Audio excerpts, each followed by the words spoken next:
अभी मैं सिर्फ उन लोगों से बात कर रही हूँ जो प्रेग्नेंट हैं, तो ख़ास अपना ख्याल रखिए। ये टॉपिक आपके लिए ज़रूर देखिएगा। और जो लोग प्लान कर रहे हैं, जो जिनकी शादी हुई है और प्रेगनेंसी प्लान कर रहे हैं, तो वो भी ये शो ज़रूर देखिए, क्योंकि ये ख़ास तौर पे आज कुछ ऐसी बातें हम करेंगे जो मुझे लगता है कि हम मोस्टली इन चीज़ों को छोड़ देते हैं पीछे। हमें समझ नहीं आती कि बस हमने खाना पीना क्या है, हमने कौन सी दवाइयाँ लेनी है, कौन से नुस्खों पे अमल करना है कि नहीं करना। हम बस जो भी चीज़ें सोशल मीडिया पे दिख जाए या किसी सहेली ने या किसी की अम्मा ने हमें बात कह दी, तो हम जो है उसके ऊपर अमल करना शुरू कर देते हैं।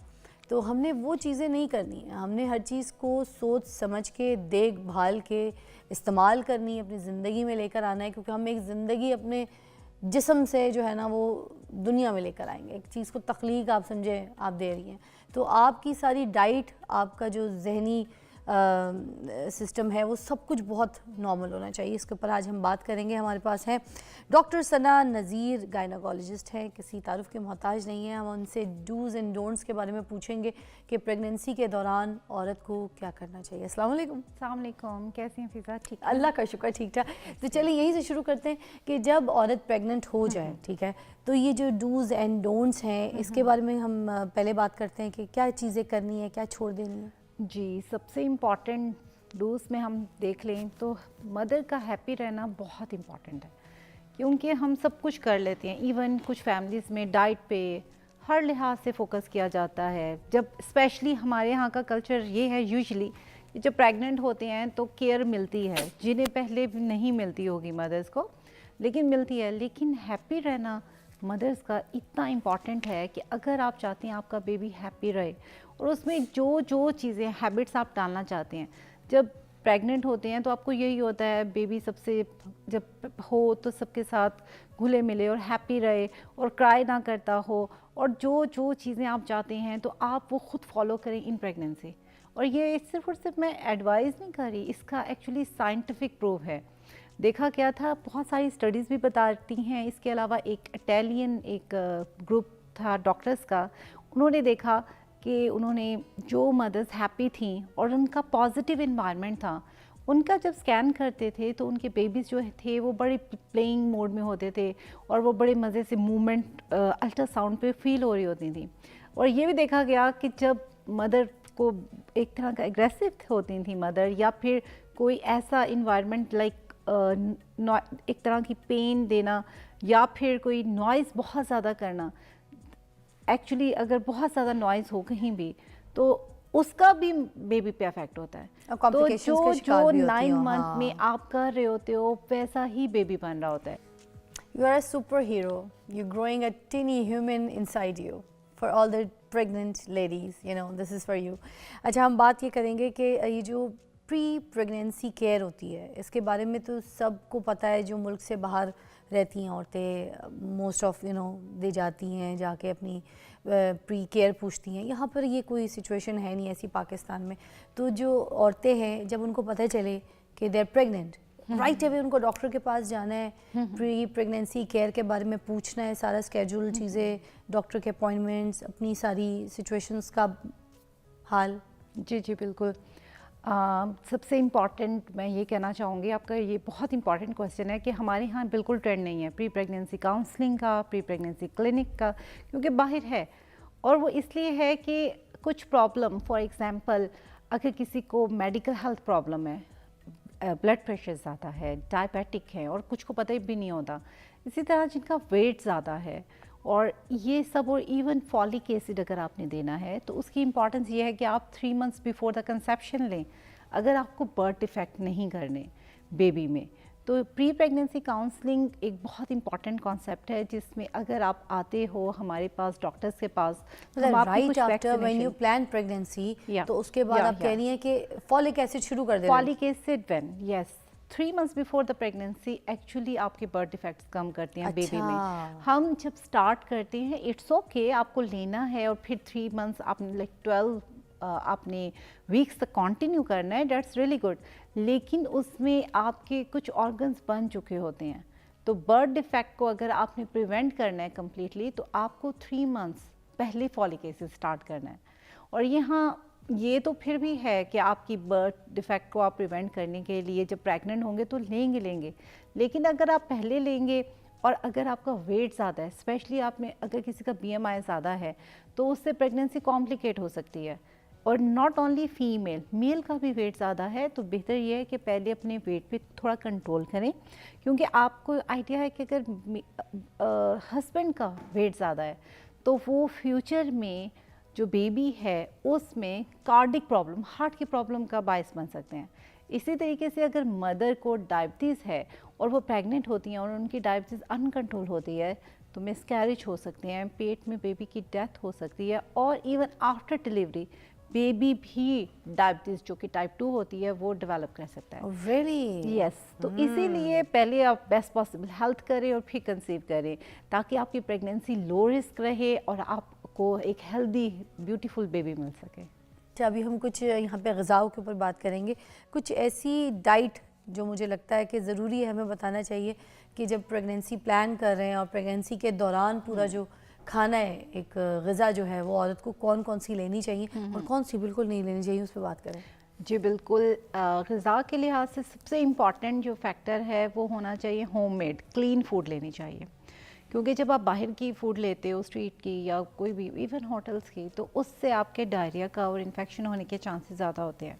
जब प्रेगनेंसी के दौरान एसिडिटी भी बहुत जल्दी हो जाती है, एसिडिटी, सीना बर्न बहुत ज़्यादा होता है, ठीक है, उसके अलावा आपको गैस प्रॉब्लम भी बहुत ज़्यादा, ब्लोटिंग भी बहुत होती है। प्रेगनेंसी में हार्मोन होता है प्रोजेस्टेरॉन, और जो प्रोजेस्टेरॉन है ना वो आपकी बॉडी में क्या करता है, यूट्रस को रिलैक्स करता है। जब वो यूट्रस को रिलैक्स करता है तो इसके अलावा वो आपकी इंटेस्टाइन जो होती हैं, आंतें, उन्हें भी लेजी और रिलैक्स कर देता है। अच्छा, इस वजह से आपको कॉन्स्टिपेशन का होना, आपको गैसेस का होना, आपको एसिडिटी होना, ये अब वो सब औरतें तो सारी गैविसॉन पे पड़ प्रेगनेंसी जाती हैं, आपको पता है, मतलब पर्स में रखा होता है गैविसॉन सिरप। एग्जैक्ट, अच्छा उससे बेहतर गैविस्कॉन सिरप ओके, बट अगर आप वॉक करते हो और डाइट में स्पाइसी फूड नहीं लेते, ऑयली नहीं लेते, जंक फूड अवॉइड करते हैं, तो आपकी एसिडिटी कम होगी। अच्छा, तो आपने ये भी देखना है कि आपने क्या चीज़, वो डोंट्स में आ जाएगा। पहले हम बात करते हैं कि हमें क्या लेना चाहिए। उसमें कुछ है मैक्रोन्यूट्रिएंट, लाइक जो हमारी ग़िज़ा है जिससे हमने एनर्जी लेनी है, कार्बोहाइड्रेट्स हैं, प्रोटीन्स हैं, कार्बोहाइड्रेट्स तो ज़्यादातर औरतें छोड़ देती हैं कि भाई मोटे हो जाएंगे, डाइटिंग पे ही रहती हैं प्रेगनेंसी में भी। कार्बोहाइड्रेट्स क्या छोड़ देना चाहिए? नहीं, बिल्कुल नहीं छोड़ना चाहिए। एनर्जी का सोर्स वही है, वरना आप लिथार्जी रहेंगे, आप कुछ काम नहीं करेंगे और फिर आपकी बॉडी में पेन ज़्यादा होंगे। एग्जैक्टली, तो इसीलिए आपने कार्बोहाइड्रेट्स लेने हैं। हाँ, कौन से लेने हैं? आप गंदम की रोटी लें, रिफाइंड आटा ना लें, गंदम की रोटी लें, ब्राउन आप जो है राइस लें, आप जौ का दलिया बहुत अच्छा भी होता है और उससे आपकी गैस नहीं होती, आपकी कॉन्स्टिपेशन भी रिलीव होती है। तो ये सब वो चीज़ें हैं जो कार्बोहाइड्रेट का रिच सोर्स हैं और उससे आपका वेट गेन नहीं होना। इस बात को आगे बढ़ाएंगे डाइट को। रुखसाना की कॉल इस्लामाबाद से शामिल करते हैं। अस्सलाम वालेकुम। हेलो, अस्सलाम वालेकुम। वालेकुम रुखसाना, व्हाट्सअप, क्या हाल है? अल्लाह का शुक्र, ठीक ठाक। अपनी सुनाएं। क्या कहेंगी? जी, मैंने डॉक्टर साहब से ये बात करनी है कि मेरे शादी को 12 साल हो गए, तो 2 दफ़ा मेरे बच्चे ज़ाया हुए, तो फिर मेरी एक ट्यूब डैमेज हो गई थी। उसके बाद मैंने टेस्ट करवाया लेकिन मैं कंसीव नहीं कर सकती। डॉक्टर साहब प्लीज़ रहनुमाई कीजिएगा। हाँ जी, अस्सलाम वालेकुम। क्या नेम है आपका? रुखसाना। रुखसाना, अच्छा रुखसाना, आपने मुझे बताया कि 2 मिसकैरेजेस हुए हैं आपके, उसके बाद आपने टेस्ट करवाया है, तो क्या हुआ है? ट्यूब डैमेज, एक ट्यूब ब्लॉक है, यानी बंद हो चुकी है। नहीं, वो निकाल दी है उन्होंने। अच्छा, ठीक हो गया। निकाल ही दिया। ओके, आपका ट्यूब में हमल था? जी। अच्छा, अब एक ट्यूब है आपकी? जी हाँ जी है, अभी बेबी ट्यूब टेस्ट करवाया मैंने। ओके, आपने ट्यूब टेस्ट करवाई है और वो ठीक है, ऐसा ही है? जी ठीक है, जी ठीक है वो। तो फिर देखें, सबसे इम्पॉर्टेंट है कि आपके जो पहले 2 मिसकैरेज हुए हैं जिन्हें आप कह रही हैं, वो एक ट्यूब में हमल था, तो दूसरा क्या था? उसमें भी ट्यूब में हमल था या प्रेगनेंसी बच्चेदानी के अंदर थी? नहीं, पहला तो इसी तरह जाया हुआ ना, तो दूसरा बेबी ट्यूब जो वो ट्यूब में था बच्चा। ओके, तो हम जब आप लोग आते हैं, हम सबसे पहले देखते हैं कि पहला मिसकैरेज की वजह क्या थी और दूसरा तो ट्यूब में था हमल, और वो अब ट्यूब आपकी एक है। सबसे पहले तो आपने परेशान नहीं होना, एक ट्यूब के साथ भी आपकी प्रेगनेंसी का रेट 50% है, और अगर आपकी दोनों ट्यूब हों तो आपकी प्रेगनेंसी का रेट 54 होता है, जस्ट 4% कमी आती है। अच्छा, तो आपने ये नहीं सोचना कि आपकी ट्यूब एक बंद है या आपकी रिमूव कर दी गई है तो आप नेचुरल प्रेगनेंसी नहीं कर सकते। आप नेचुरल प्रेगनेंसी हो सकती है आपकी, बस मोस्ट इम्पॉर्टेंट ये है कि दोबारा मिसकैरेज ना हो। और उसमें मिसकैरेज के लिए आपने फॉलिक एसिड का इंटेक रखना है, अपनी हेल्दी लाइफस्टाइल रखना है, और एक प्री प्रेगनेंसी आपने काउंसलिंग सेशन लेना है जिसमें पता चल सके कि आपका जो पहला मिसकैरेज हुआ था वो क्यों हुआ था। समझ रही हैं रुखसाना? जी समझ रही हूँ। तो उसमें आप अपना, अगर आपका वेट ज़्यादा है तो उसको कंट्रोल करें, अगर आपके पीरियड्स इरेगुलर हैं तो उसको कंट्रोल करें, और कुछ सप्लीमेंट जैसे फॉलिक एसिड है, विटामिन डी है, ये लें और नेचुरल ट्राई करें। आप अगर नहीं होता तो फिर आप डेफिनेटली ट्रीटमेंट के लिए आएँ। और प्लीज़ अगर आप 1 साल में नहीं कर पाते तो आप डॉक्टर से ज़रूर रजू करें, क्योंकि वक्त के साथ आप डेफिनेटली, अल्लाह पे यकीन बहुत ज़रूरी है कि अल्लाह ने औलाद देना ही है, लेकिन साथ में 1 साल के बाद आपको यकीनन इलाज की ज़रूरत है। और आपका शायद छोटी सी मेडिसिन डॉक्टर के पास जाने से आपको अल्लाह ताला क्या बेबी इम्यून दे दें। सिस्टम भी अगर सही किया जाए, जैसे अगर प्रेगनेंसी के लिए जैसे कुछ कैल्शियम के लोग पीते हैं ना, CA3000 की गोलियां, तो अगर प्लान कर रहे हैं प्रेगनेंसी, अगर ये भी साथ शामिल करें फॉर द इम्यून, क्योंकि अगर औरत का इम्यून ही कमज़ोर है तो प्रेगनेंसी टिकेगी कैसे? बिल्कुल, एक्चुअली इम्यूनिटी, वो कुछ ऐसे इश्यूज भी होते हैं ऑटो इम्यून। एक तो इम्यून डेफिशिएंसी है आपकी इम्यूनिटी, एक है ऑटो इम्यून कि आपकी बॉडी खुद से रिएक्शन शो करती है अपने ही सेल और अपने ही बेबी के लिए। ठीक है। तो दोनों चीज़ें जो हैं वो आपको देखनी क्या है।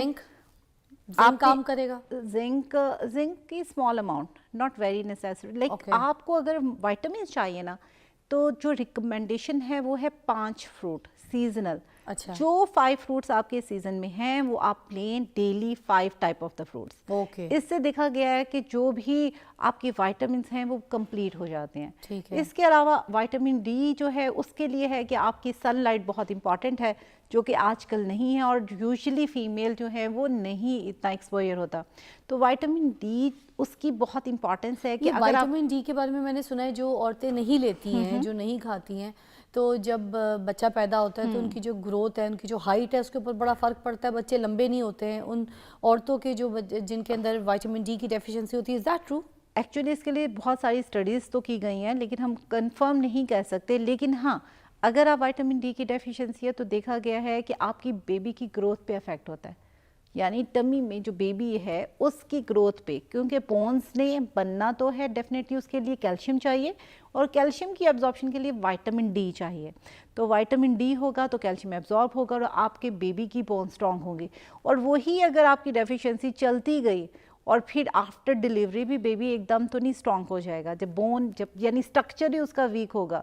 तो इसलिए विटामिन डी की डेफिशिएंसी नहीं होनी चाहिए और कैल्शियम की भी नहीं होनी चाहिए। दूध ज़रूर लें, दूध का कोई मिथ नहीं कि उससे ये हो जाए वो गैस हो जाती है, बिल्कुल नहीं, आप ज़रूर लें मिल्क के 2 ग्लासेस। आई रिमेंबर जब मैं प्रेग्नेंट थी, फरहाल मेरे पेट में थी, तो मुझे कहा गया था कि आधा दूध आधा पानी, ठीक है ना, उसको अच्छी तरीके से गर्म करके भले 3 टाइम पियो, मगर पियो कैल्शियम की इंटेक जाए। कैल्शियम की तो वो मैं पानी के साथ पीती थी, भले उसमें कभी शहद भी डाल देती थी जायके के लिए, कभी हल्दी पी लेती थी उसके अंदर डाल के, मगर कभी उसको ग्राइंड करके सेब उसके अंदर ग्राइंड करके, कभी बादाम उसके अंदर ग्राइंड करके, इस तरह की चीज़ें, मगर दूध की इंटेक करती होती थी। तो मुझे आपकी बात बिल्कुल मुझे सही लगी, इसलिए मैंने कहा कि इसको ज़रूर जो है ना। इसके अलावा विटामिन सी का एक इम्पॉर्टेंट रोल है कि विटामिन सी से आपकी जो प्रेगनेंसी में जब आपकी टमी साइज बढ़ रहा होता है तो उस पर जो मार्क्स आ रहे होते हैं बिकॉज ऑफ स्ट्रेचिंग, उसके लिए भी रोल है कि जिनको देखा गया है कि एविडेंस शो कहते हैं कि विटामिन सी की जिनमें डेफिशिएंसी थी उनके स्ट्रेच मार्क्स ज़्यादा थे। तो उनके लिए अगर आप कर सकते हैं, प्रेग्नेंट जो भी मेरा मैसेज अभी सुन रही हैं, कि आप क्रीम यूज़ करें, मॉइस्चराइज़र जितने भी हैं विटामिन सी वाले वो लें, और इसके अलावा डेली अगर आप विटामिन सी कैल्शियम के साथ अवेलेबल होता है तो वो आप लो, उससे आपके ये स्ट्रेच मार्क भी कम होंगे। और vitamin C is actually very important for iron absorption.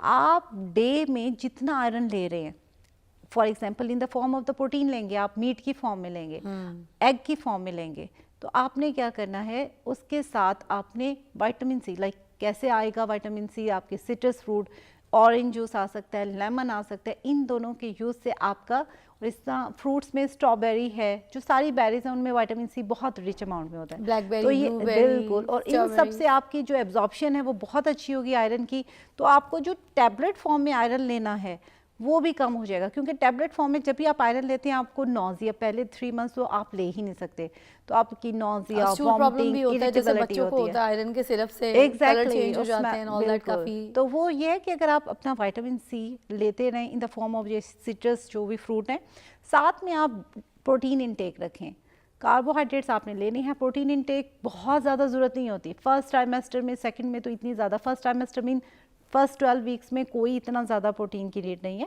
उसके बाद है आखिरी जो 3 मंथ्स होते हैं उसमें आपका प्रोटीन इनटेक ज़्यादा होना चाहिए ताकि आपको हीमोग्लोबिन की या आयरन की डेफिशिएंसी ना हो। क्या बात है, तो thank you so much doctor Sana, बड़ी अच्छी तरीके से आपने हमें गाइड किया। एक छोटा सा नुस्खा है, मैंने तो किया था, आप भी ट्राई करके देखिएगा कि जब आप प्रेग्नेंट हो जाएं तो उसके बाद आपने इसी तरह आधा दूध आधा पानी बॉईल करके अच्छी तरीके से उसको, जो भी टेस्ट आपको चाहिए उसमें आप इलायची, शहद, कुछ भी आप अपना फ्लेवर डाल सकते हैं, और उसके बाद आपने 1 सिप दूध का लेना है, ठीक है। उसके बाद आपने क्या करना है, 1 सेब का बाइट लेना है, ठीक है। फिर जब सेब चबा के खा जाएं, दूध पी जाएं, उसके बाद आपने 1 बादाम जो रात को सोक किए हैं उसको ऐसे खा जाइए, ऐसे भी खाना है तो ऐसे भी खा जाइए, तो उससे भी बड़ी ताकत आती है। इसमें आप ज़रा इसकी सर्च कीजिएगा, सब कुछ मिल जाएगा आपको, ताकत भी, इम्यून भी, कैल्शियम भी, सारी जो हम बातें कर रहे हैं ना इस नुस्खे में भी हैं, ट्राई करके देखिएगा।